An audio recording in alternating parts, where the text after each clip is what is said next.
She ruled Bangladesh for 2 decades. She fled the country in a military helicopter.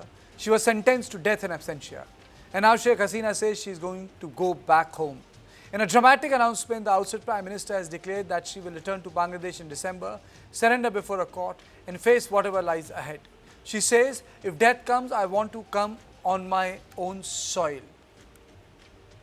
Our leader, former Prime Minister Sheikh Hasina, has declared that she expects our institutions, our judiciary, our police force, military force, the border guard force, which are now currently being used against us by this current government and the recent past Yunus government. She expects that they will act in accordance with law. And with this view, she has expressed that all of us would like to surrender, would like to go back, and those of us who are in jail for last 2 years without any trial should be freed to take part in regular political and social activities. Remember how Bangladesh got here? In 2024, a student movement over job quota snowballed into a nationwide uprising. The Hasina government responded with a violent crackdown. According to United Nations, nearly 1,400 people were killed as protesters closed in on her official residence. Sheikh Hasina fled to India, ending a 20-year rule almost overnight. A lot of people say that it was a coup, not an uprising. Well, it's a matter of word, but the fact is that there was something undemocratic and very, very anti-India that happened in Bangladesh. Since then, everything changed. Awami League was banned. Sheikh Hasina was sentenced to death by Bangladesh's International Crimes Tribunal. Dhaka has repeatedly sought extradition from India, and Bangladesh today is governed by a political establishment that sees the return as a direct challenge. So which brings me to the question, can Sheikh Hasina actually return? Is she testing the water? Because the road back is filled with formidable obstacles. The moment she enters Bangladesh, she could be arrested to enforce the death sentence against her. Her party no longer enjoys legal political status. She faces enormous security risks with fears of public unrest and even possible attacks. And the current administration has shown little indication that it will accommodate her political comeback. Yet Hasina insists she is returning not to escape justice but to challenge it. On this issue, I am joined by Ambassador Veena Sikri, Salahuddin Shoaib Chaudhary, Editor Blitz. He joins me from Dhaka, and Sohaj Chakma, Director Rights and Risk Analysis. Let me straight away go to Ambassador Sikri, who served in Dhaka. Madam, is she testing waters? Well, first of all, I think we have to get the narrative straight. It was not a students' uprising. It was a meticulously designed coup. And Muhammad Yunus himself said this when he was in New York in September of 2024. And we know that this meticulously designed operation was done by Pakistan through the Jamaat-e-Islami in Bangladesh, backed by the Western powers. Now, the Jamaat-e-Islami has been in power, the power behind the throne, for the last 2 years. And the elections were supposed to reflect the popular will. And indeed, Tariq Rahman, the Awami League was banned, so none of the Awami League leaders could take part in the elections. And this itself was an undemocratic step because there was no reason given why Awami League was banned. But then when Tariq Rahman came to power in February of this year, just about 4 to 5 months ago, the expectation was that he would restore democracy. And his assurances were that he would lift the ban on the Awami League. He would restore completely the democratic structure. But Ambassador Sikri, do you think that, she can go Aung San Suu Kyi way? There are a million ways to kill a sort of a democratic process. Karzai still lives in Kabul in the presidential palace.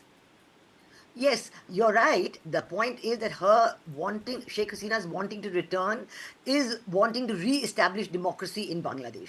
I think that is the point, because the security threat facing all of us, including India, with the non-democratic Jamaat-e-Islami-led structure, which has unleashed all the jihadi forces in Bangladesh. This is the gravest threat to stability in Bangladesh, stability in South Asia, and stability in the entire region, including Southeast Asia. And who would know better than Mr. Salahuddin Shoaib Chaudhary? He's been getting death threats from Al-Qaeda in Bangladesh. He couldn't come to my show one day because, there was a direct threat which was made against him for a story he did. I'm very glad, sir, that you have come. Despite all these issues concerning you, and that too on the issue of Sheikh Hasina. There are other Awami League members we are in touch with. We couldn't engage them, but this coming week we are going to engage all of them. So, Mr. Chaudhary, my question to you is, what will happen to her when she comes back? The story which the Reuters broke says December. But what happens she comes back? She'll be arrested? Thank you very much, Kartika ji. First of all, I'd like to make one point clear that Sheikh Hasina did not flee. She was sent to India in a military aircraft. Now, about the consequences of her return, you have correctly said, you have raised two questions, whether it is going to be a historic return or political gamble. In my personal opinion, so far I know Sheikh Hasina from 1981, she is a fearless individual. And now Bangladesh is in a very critical condition, economically and otherwise. And there is alarming rise of extremist forces in this country.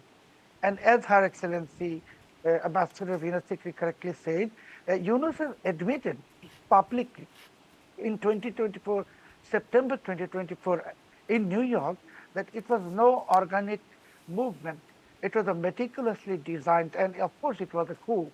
It was not any revolt. It was a US deep state-backed coup. Now what happens when Sheikh Hasina returns? There are more than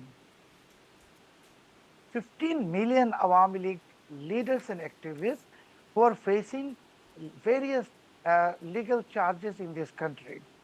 And there is no prison in this world which can accommodate 15 million people. So Sheikh Hasina's announcement today, as I said, I know her from 1981. This is an announcement of saving Bangladesh from the evil clutches of the foreign mercenaries and foreign forces. And I am, as a Bengali, I'm seeing Netaji Subhash Chandra Bose in her now.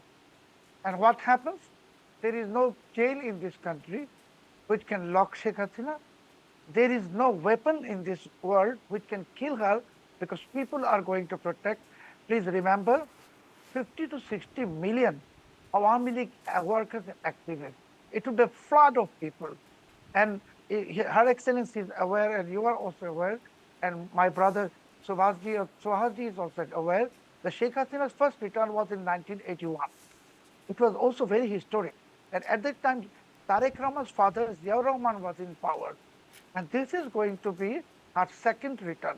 But I don't think she is going to return in December. She said around December. So she may even return anytime before December. That is my personal assumption. Because August is a very historic month in Bangladesh. And I will not be surprised if Sheikh Hasina returns very suddenly next month. Okay.